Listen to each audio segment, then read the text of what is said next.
Micro finance bill ಅಂಗೀಕಾರ ಆಗಿದೆ. ವಿಧಾನಸಭೆಯಲ್ಲಿ ಮೈಕ್ರೋ ಫೈನಾನ್ಸ್ ಬಿಲ್ ಅಂಗೀಕಾರವನ್ನು ಪಡೆದುಕೊಂಡಿದೆ. ಸರ್ವಾನುಮತದಿಂದ ವಿಧೇಯಕ ಅಂಗೀಕಾರ ಆಗಿದೆ. ಹೇಳಿ ಕೇಳಿ ಬಡವರ ರಕ್ತ ಹೀರುವಂಥ, ಬಡವರ ಮಾನದ ಪ್ರಾಣದ ಜೊತೆ ಚೆಲ್ಲಾಟ ಆಡ್ತಾ ಇದ್ದಂಥ ಮೈಕ್ರೋ ಫೈನಾನ್ಸ್ಗಳ ರಾಕ್ಷಸಿ ಪ್ರವೃತ್ತಿಗೆ ಕಡಿವಾಣ ಹಾಕುವ ನಿಟ್ಟಿನಲ್ಲಿ ಈ ಬಿಲ್ ಅನ್ನು ತೆಗೆದುಕೊಂಡು ಬರಲಾಗಿದೆ.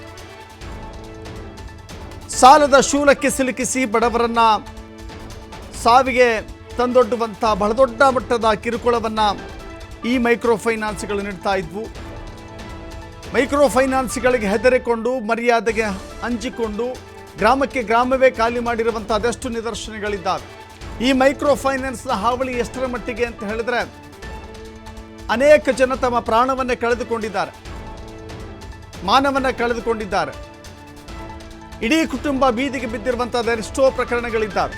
ಸೊ ಹೀಗಾಗಿ ಮೈಕ್ರೋ ಫೈನಾನ್ಸ್ಗೆ ಕಡಿವಾಣ ಹಾಕಬೇಕು, ಲಂಗು ಲಗಾಮಿಲ್ಲದೆ ಬಡ್ಡಿ ವಸೂಲಿ ಮಾಡ್ತಾ ಇದ್ದಂಥ ಮೈಕ್ರೋ ಫೈನಾನ್ಸ್ಗಳಿಗೆ ಪಾಠ ಕಲಿಸ್ಬೇಕು ಅಂತ ಹೇಳಿದರೆ ಅದಕ್ಕೊಂದು ವಿಧೇಯಕ ಬೇಕು ಅಂತ ಹೇಳಿ ಸುಗ್ರೀವಾಜ್ಞೆಯ ಹೊರತಾಗಿಯೂ ಕೂಡ ಈ ವಿಧಾನಸಭೆಯಲ್ಲಿ ಅಥವಾ ಈ ಅಧಿವೇಶನದಲ್ಲಿ ಆ ಬಿಲ್ಲನ್ನು ತರಲಾಗಿದೆ.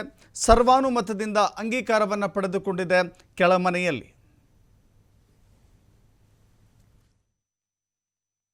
ಸುಗ್ರೀವಾಜ್ಞೆಯನ್ನು ತರಬೇಕಾಗಿರ್ತಕ್ಕಂಥ ಆ ಹಿನ್ನೆಲೆ ಹಾಗೂ ಅನಿವಾರ್ಯತೆ ಬಗ್ಗೆ ತಮಗೂ ಎಲ್ಲರಿಗೂ ಗೊತ್ತಿರ್ತಕ್ಕಂಥದ್ದು.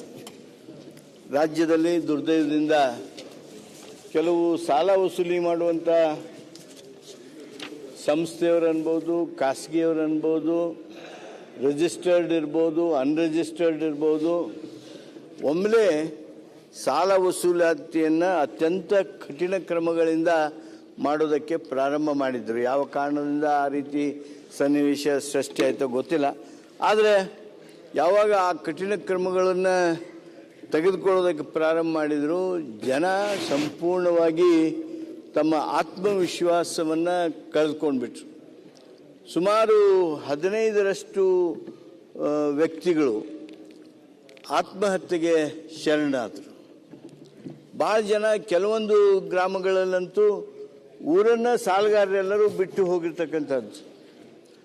ಚಾಮರಾಜನಗರದೊಳಗೆ ಮಾದೇವಪ್ಪನವ್ರಿಗೆ ಗೊತ್ತಿದ್ದಂಗೆ ಒಂದು ಊರಿನೊಳಗೆ ಆ ಊರಿನವರೆಲ್ಲರೂ ಹೋಗಿಬಿಟ್ಟಿದ್ರು.